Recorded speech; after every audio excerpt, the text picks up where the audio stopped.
Chapter 22. After these things God tested Abraham and said to him, "Abraham." And he said, "Here I am." He said, "Take your son, your only son Isaac, whom you love, and go to the land of Moriah, and offer him there as a burnt offering on one of the mountains of which I shall tell you." So Abraham rose early in the morning, saddled his donkey, and took 2 of his young men with him and his son Isaac. And he cut the wood for the burnt offering, and arose and went to the place of which God had told him. On the 3rd day Abraham lifted up his eyes and saw the place from afar.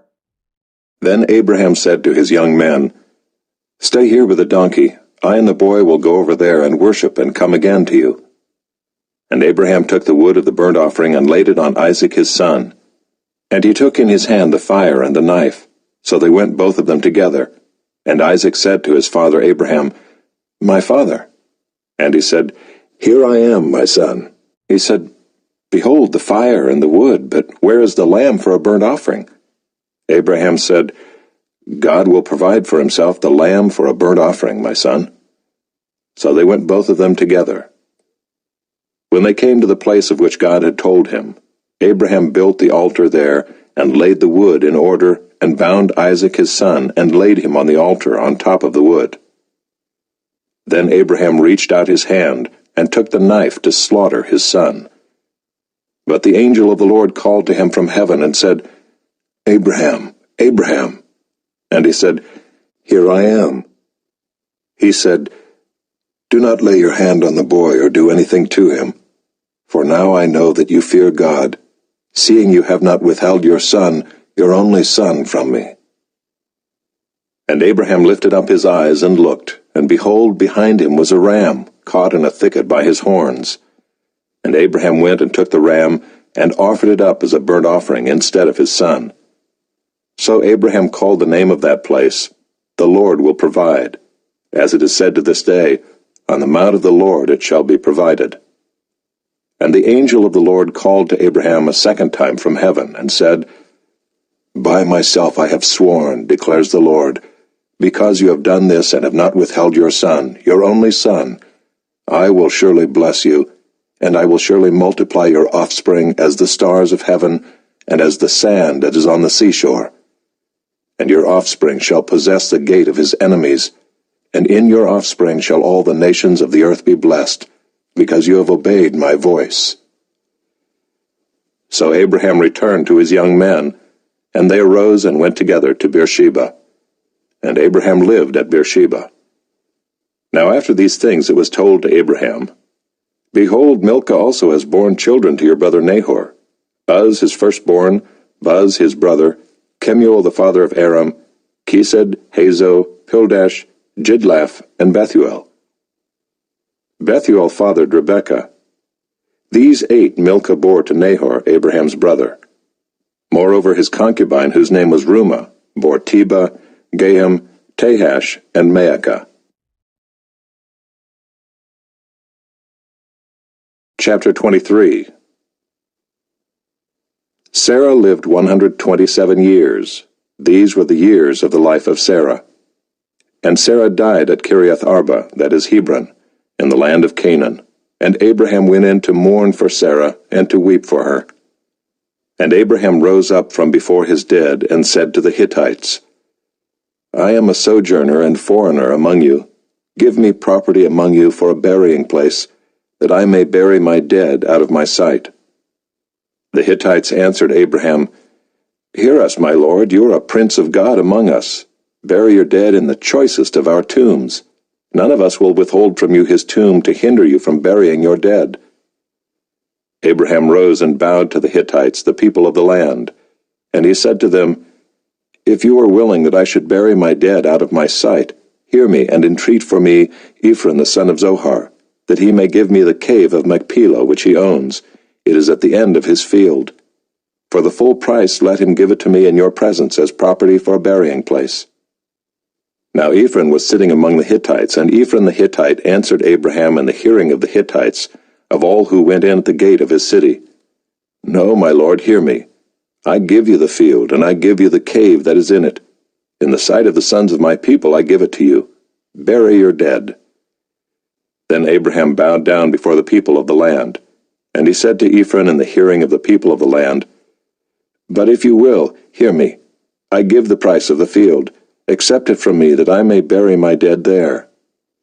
Ephron answered Abraham, "My lord, listen to me. A piece of land worth 400 shekels of silver. What is that between you and me?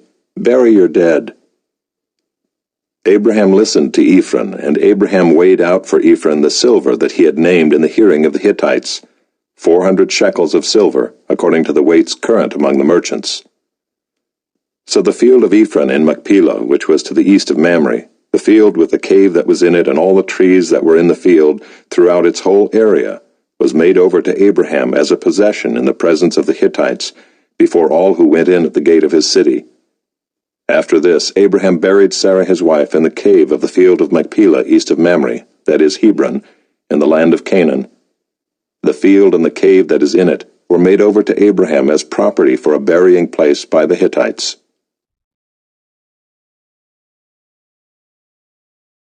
Chapter 24. Now Abraham was old, well advanced in years, and the Lord had blessed Abraham in all things.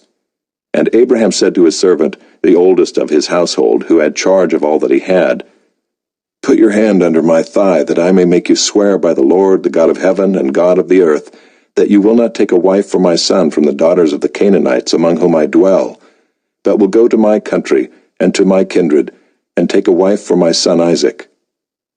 The servant said to him, "Perhaps the woman may not be willing to follow me to this land. Must I then take your son back to the land from which you came?" Abraham said to him, "See to it that you do not take my son back there. The Lord, the God of heaven, who took me from my father's house and from the land of my kindred, and who spoke to me and swore to me, 'To your offspring I will give this land,' he will send his angel before you, and you shall take a wife for my son from there. But if the woman is not willing to follow you, then you will be free from this oath of mine. Only you must not take my son back there." So the servant put his hand under the thigh of Abraham his master, and swore to him concerning this matter. Then the servant took 10 of his master's camels and departed, taking all sorts of choice gifts from his master, and he arose and went to Mesopotamia, to the city of Nahor. And he made the camels kneel down outside the city by the well of water at the time of evening, the time when women go out to draw water. And he said, "O Lord, God of my master Abraham, please grant me success today, and show steadfast love to my master Abraham. Behold, I am standing by the spring of water, and the daughters of the men of the city are coming out to draw water. Let the young woman to whom I shall say, 'Please let down your jar that I may drink,' and who shall say, 'Drink, and I will water your camels,' let her be the one whom you have appointed for your servant Isaac. By this I shall know that you have shown steadfast love to my master." Before he had finished speaking, behold, Rebekah, who was born to Bethuel the son of Milcah, the wife of Nahor, Abraham's brother, came out with her water jar on her shoulder. The young woman was very attractive in appearance, a maiden whom no man had known. She went down to the spring and filled her jar and came up. Then the servant ran to meet her and said, "Please give me a little water to drink from your jar." She said, "Drink, my lord." And she quickly let down her jar upon her hand and gave him a drink. When she had finished giving him a drink, she said, "I will draw water for your camels also until they have finished drinking." So she quickly emptied her jar into the trough and ran again to the well to draw water, and she drew for all his camels. The man gazed at her in silence to learn whether the Lord had prospered his journey or not. When the camels had finished drinking, the man took a gold ring weighing a half shekel, and 2 bracelets for her arms weighing 10 gold shekels, and said, "Please tell me whose daughter you are. Is there room in your father's house for us to spend the night?" She said to him, "I am the daughter of Bethuel the son of Milcah, whom she bore to Nahor." She added, "We have plenty of both straw and fodder, and room to spend the night." The man bowed his head and worshipped the Lord, and said, "Blessed be the Lord, the God of my master Abraham, who has not forsaken his steadfast love and his faithfulness toward my master. As for me, the Lord has led me in the way to the house of my master's kinsman." Then the young woman ran and told her mother's household about these things. Rebekah had a brother whose name was Laban. Laban ran out toward the man to the spring. As soon as he saw the ring and the bracelets on his sister's arms, and heard the words of Rebekah his sister, "Thus the man spoke to me," he went to the man, and behold, he was standing by the camels at the spring.